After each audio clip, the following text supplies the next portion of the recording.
Witajcie w dziwnej grze zwanej Dagon.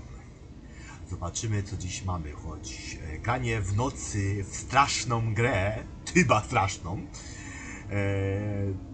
Więc... A tak się nie spodziewaliście, w sumie wpuściłem dwie gry, które nie zapowiedziałem, więc tak jak będziemy grać teraz takie gry jak Company of Heroes 2 i tego Dagona, jeżeli oczywiście nie będzie to tak zwane na krótko gra. Więc rozpoczniemy.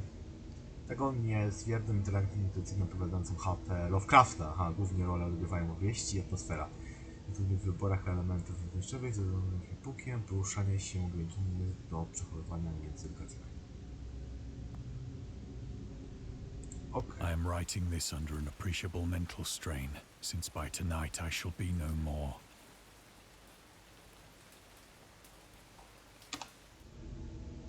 Rozrywki natrafisz interaktywne elementy, które pozwalają ci kontynuować odkrywanie historii. Inne wspomniane w polskim ściśle historycznych oraz autorze. Niektóre ciekawostki są ukryte. Ona jest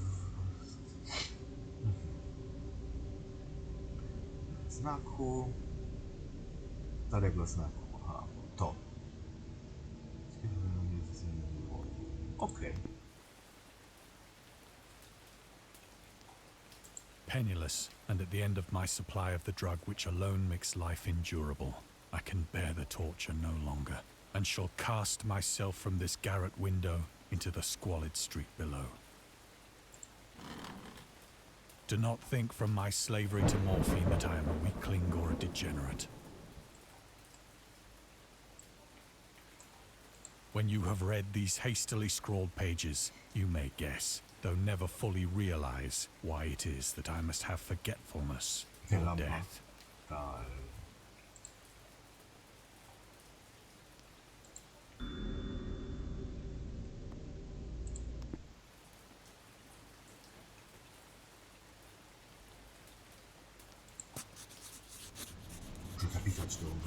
It was in one of the most open and least frequented parts of the broad Pacific that the packet of which I was supercargo fell a victim to the German sea raider.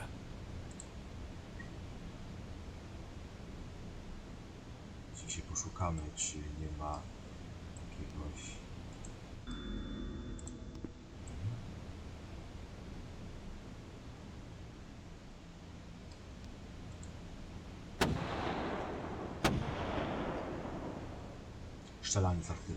The Great War was then at its very beginning, and the ocean forces of the Hun had not completely sunk to their later degradation. Niemiecka, czy to jest...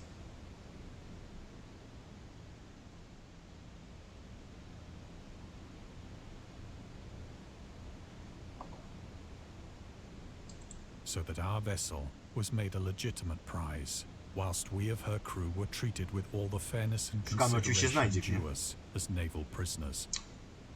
Ciekawa gierka.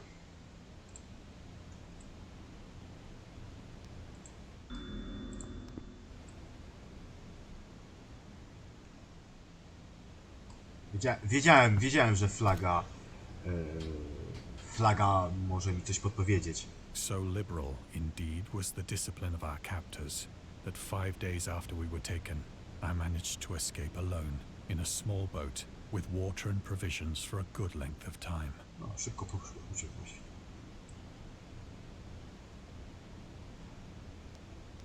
Jest dalej.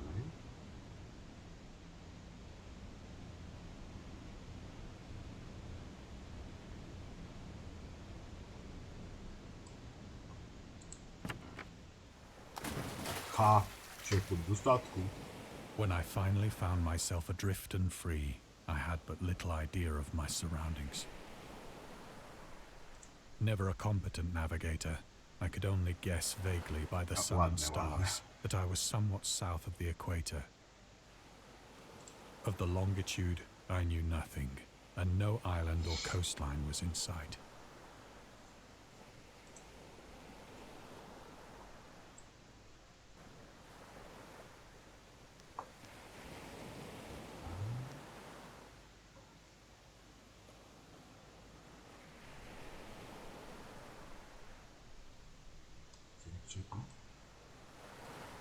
Gwiazdy. Też możliwe. The weather kept fair, and for uncounted days I drifted aimlessly beneath the scorching sun, waiting either for some passing ship or to be cast on the shores of some habitable land.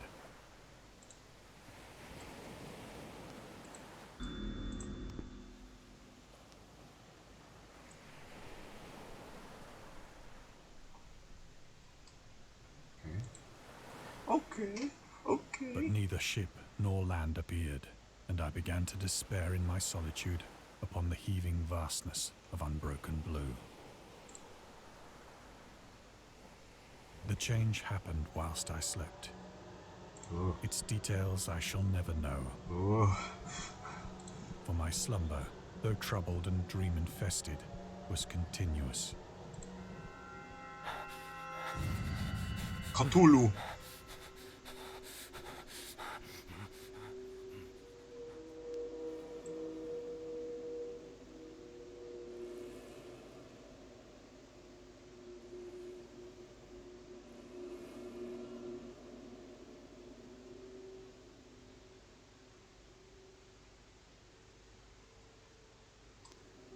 When at last I awoke, it was to discover myself half sucked into a slimy expanse of hellish black mire, which extended about me in monotonous undulations as far as I could see, and in which my boat lay grounded some distance away. Though one might well imagine that my first sensation would be of wonder at so prodigious and unexpected a transformation of scenery, I was in reality more horrified than astonished. Dziwię się, to jest straszne. For there was in the air and in the rotting soil a sinister quality which chilled me to the very core. The region was putrid with the carcasses of decaying fish and of other less describable things which I saw protruding from the nasty mud of the unending plain. Perhaps I should not hope to convey in mere words the unutterable hideousness that can dwell in absolute silence and barren immensity. There was nothing within hearing and nothing in sight save a vast reach of black slime. Yet the very completeness of the stillness and the homogeneity of the landscape oppressed me with a nauseating fear. The sun was blazing down from a sky which seemed to me almost black in its cloudless cruelty, as though reflecting the inky marsh beneath my feet.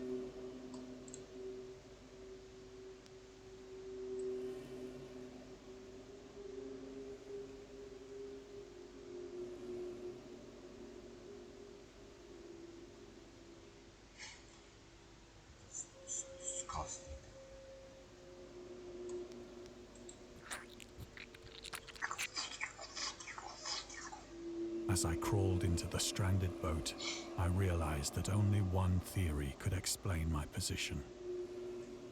Through some unprecedented volcanic upheaval, a portion of the ocean floor must have been thrown to the surface, exposing regions for which innumerable millions of years had lain hidden under unfathomable watery depths.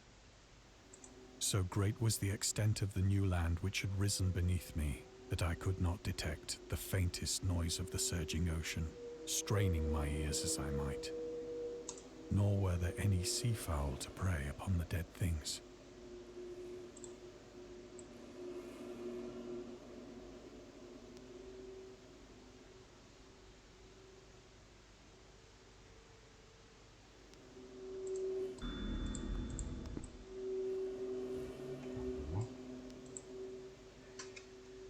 For several hours I sat thinking or brooding in the boat, which lay upon its side and afforded a slight shade as the sun moved across the heavens. As the day progressed, the ground lost some of its stickiness and seemed likely to dry sufficiently for traveling purposes in a short time. That night I slept but little, and the next day I made for myself a pack containing food and water, preparatory to an overland journey in search of the vanished sea and possible rescue.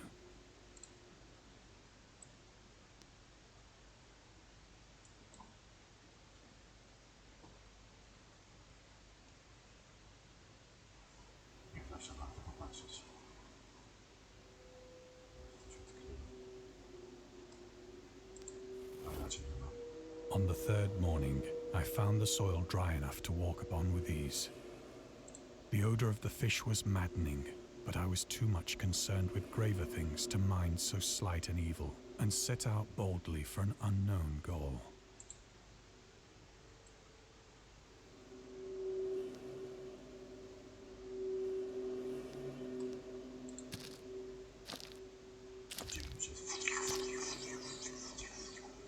All day I forged steadily westward, guided by a faraway hummock which rose higher than any other elevation on the rolling desert.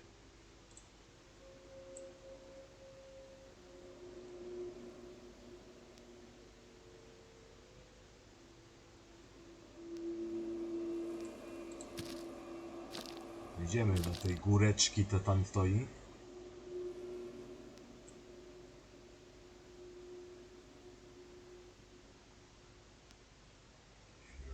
Pająki. Same okropne rzeczy widzę. That night I encamped, and on the following day still traveled toward the hummock, though that object seemed scarcely nearer than when I had first espied it.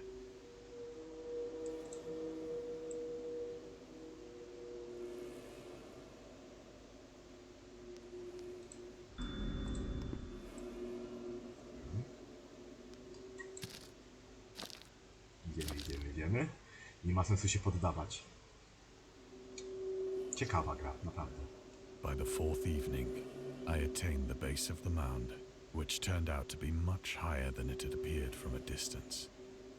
An intervening valley setting it out in sharper relief from the general surface. Too weary to ascend, I slept in the shadow of the hill. I know not why my dreams were so wild that night, but ere the waning and fantastically gibbous moon had risen far above the eastern plain, I was awake in a cold perspiration, determined to sleep no more. Such visions as I had experienced were too much for me to endure again, and in the glow of the moon I saw how unwise I had been to travel by day. Without the glare of the parching sun, my journey would have cost me less energy. Indeed, I now felt quite able to perform the ascent which had deterred me at sunset. Picking up my pack, I started for the crest of the eminence.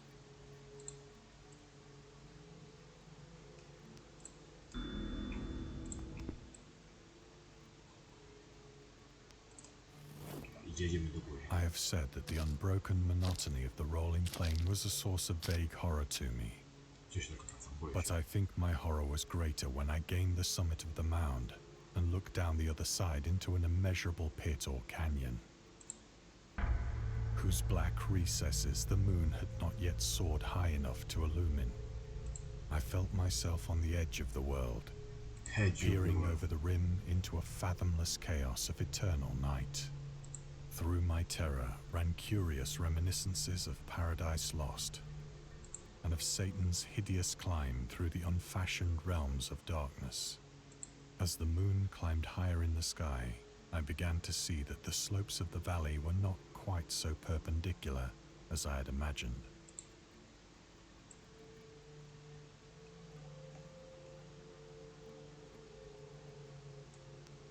Ledges and outcroppings of rock afforded fairly easy footholds for a descent.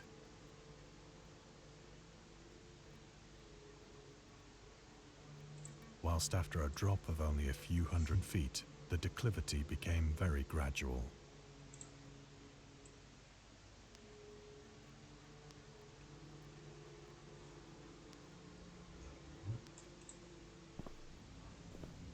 Schodził do kanionu.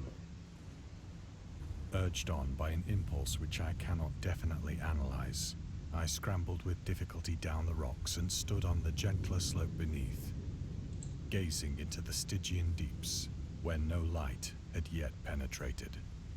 All at once, my attention was captured by a vast and singular object on the opposite slope, which rose steeply about 100 yards ahead of me. An object that gleamed whitely in the newly bestowed rays of the ascending moon.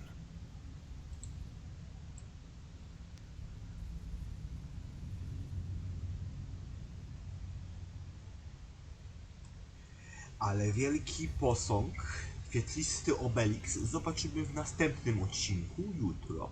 Tak czy siak, trzymajcie się, cześć i czołem. Nara, pa, siemanko, suby, lajki, komentarze, czy wam się podoba z taką małą ilością komentarza, dużo gameplayu. Tak czy siak, pa, cześć, pa.